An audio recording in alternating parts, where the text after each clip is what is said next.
और इसके परिणाम स्वरूप ही ये एक्शन लिया गया। आम आदमी पार्टी से, जैसे कि आपने कहा कि एक अल्टरनेटिव पॉलिटिकल पार्टी की उम्मीद की गई थी, लेकिन इस उम्मीद पर आम आदमी पार्टी अब खरी नहीं उतरी है। बताया जा रहा है कि इसके पीछे एक बड़ी राजनीति थी।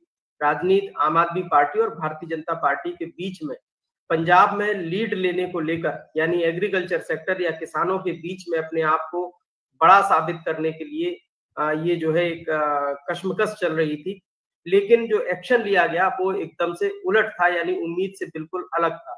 और इसके पीछे की जो वजह बताई जा रही है वो ये कि अगर बातचीत सफल हो जाती है, किसानों के और सरकार के बीच में कोई समझौता हो जाता है, तो इसका श्रेय पूरी तरह से केंद्र सरकार और भारतीय जनता पार्टी को मिलता। और आम आदमी पार्टी की जो पंजाब सरकार है वो ऐसा नहीं होने देना चाहती थी। यही वजह है कि आनन फानन में इस तरह का एक्शन लेने का फैसला किया गया। आप लोग इस बात से कितना इत्तेफाक रखते हैं, क्योंकि दिल्ली और देश के दूसरे राज्यों में जो बात निकल के सामने आ रही है इस एक्शन के पीछे, उसकी एक बड़ी वजह ये भी है कि एक राजनीतिक कशमकश थी, रस्साकसी थी, जिसकी वजह से आम आदमी पार्टी ने और उसकी सरकार ने पंजाब में ये एक्शन लिया। और एक अच्छे भले आंदोलन को, जो कि चल रहा था, जिससे किसी को बहुत ज्यादा डिस्टर्ब नहीं था, हाँ रास्ते जरूर बंद थे, केंद्र और राज्य सरकार लगातार अपील कर रही थी और किसान नेताओं ने भी इस बात की जो है वकालत की थी कि वो रास्ते नहीं रोकना चाहते हैं, लोगों को परेशानी हो ऐसा वो भी नहीं चाहते हैं। लेकिन फिर भी एक बीच का रास्ता निकालने की कोशिश उस बैठक में की गई थी, 19 तारीख को की गई थी, और इस पर सहमति बनती हुई भी दिख रही थी। तो यानी कहने का मेरा आशय ये है कि जब सहमति के रास्ते बनने लगे थे तब ये एक्शन क्यों लिया गया, और इसके पीछे की जो वजह मैंने आपको बताई, जो कि देश के तमाम मीडिया हाउसेस में ये बातें आई हैं कि पॉलिटिकल जो है वो एक रस्साकसी चल रही है, जिसकी वजह से ये एक्शन लिया गया और कोई वजह नहीं। क्या आपको भी लगता है यही वजह थी, या इसके अलावा भी कुछ और वजह रही होगी?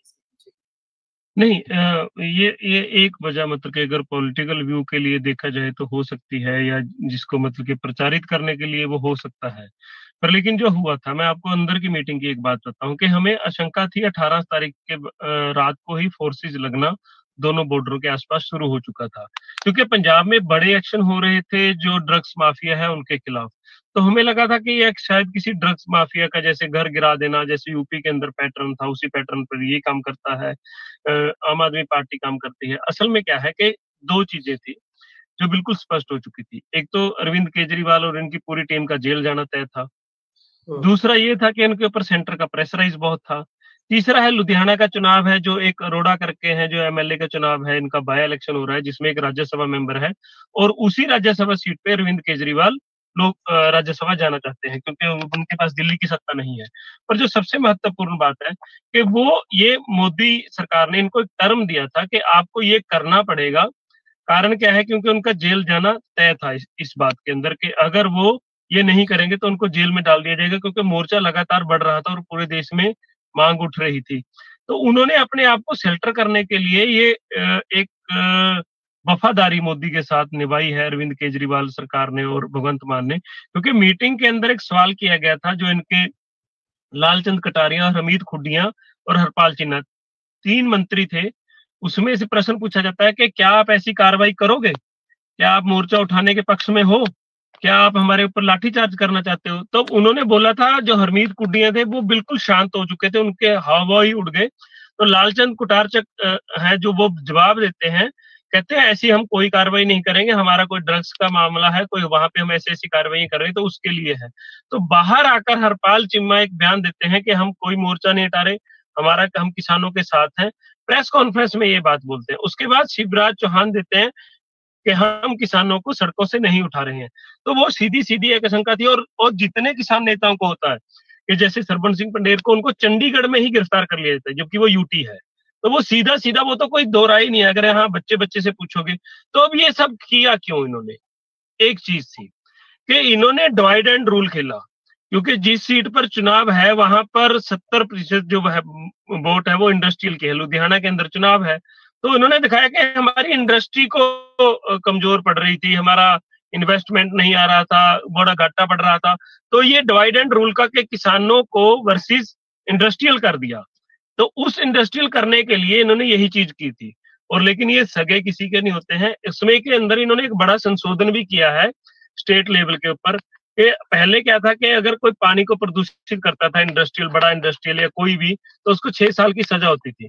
अब इन्होंने वो प्रावधान सिर्फ 15 लाख रुपए पे कर दिया कि 15 लाख रुपए आप पानी जितना मर्जी प्रदूषित करो, जितना मर्जी निकालते रहो। तो उसमें भी चेंजेस किया है। असल में ये सारा एक चुनावी मेथड था कि उसके अंदर जो जनगणना उन्होंने लगाया है, अनुमान लगाया था, तो उसके अंदर अनुमान के अंदर उनको फिट बैठता था कि अगर हम मोर्चा उठाते हैं तो हमारा लुधियाना चुनाव है वो निकल कर आ सकता है, क्योंकि वहां पर था।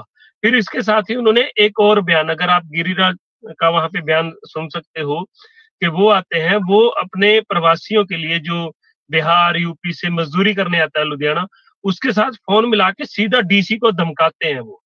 क्योंकि अगर आप राजनीतिक सेप से देखोगे सारी चीजें, तो उस परिदृश्य में सब चीजें उभर कर आ जाती हैं। वो पता चल जाता है कि असल में एक वोट को लुभाने का एक जो कार्य है वो किया गया है, ना ही लोगों का जो मसला है हल करने के लिए। और उसके बाद हमने तो एक अल्टरनेटिव दे दिया था कि हम चंडीगढ़ से पैदल जाएंगे, हम पैदल जाने के लिए तैयार थे। और रास्ता खुलवाने के लिए हम बार बार कंडेक्ट कर रहे थे। हमने एक नक्शा मांग लिया था इनसे कि आप वो पेश करो कि जो बैरिकेशन है वो पंजाब में नहीं लगी, जिससे सरकार के ऑफिशियल जो पटवारी थे या तहसीलदार थे वो भाग गए थे कि नहीं, कंडीशन नहीं है, क्योंकि जितना बैरिकेशन लगा हुआ था वो पंजाब गवर्नमेंट की पंजाब की टेरिटरी के अंदर ही लगा हुआ था, जिसपे वो गिरते नजर आते थे। तो कुल मिलाकर एक जो बड़ी बात थी जो पूरे पंजाब में अब निकल के आ चुकी है और पंजाब का बच्चा बच्चा इस चीज को जानता है, तो उसमें क्या था कि अरविंद केजरीवाल का बयान कि मैं आरएसएस का पक्का हूं और हम आरएसएस को मानते हैं। तो जिसका एक बड़ा खामियाजा आने वाले समय के अंदर उनको पंजाब और हरियाणा के अंदर भुगतना पड़ेगा कि जब वो बोलते हैं कि हम आरएसएस के हैं, तो आरएसएस बीजेपी की वो क्लास है जो उसको रन करती है और वो एक पक्ष है। तो उस पक्ष को आप कैसे देखते हो? तो सारा सीन वहीं पर खड़ा और पूरा देश इस बात को जान चुका है।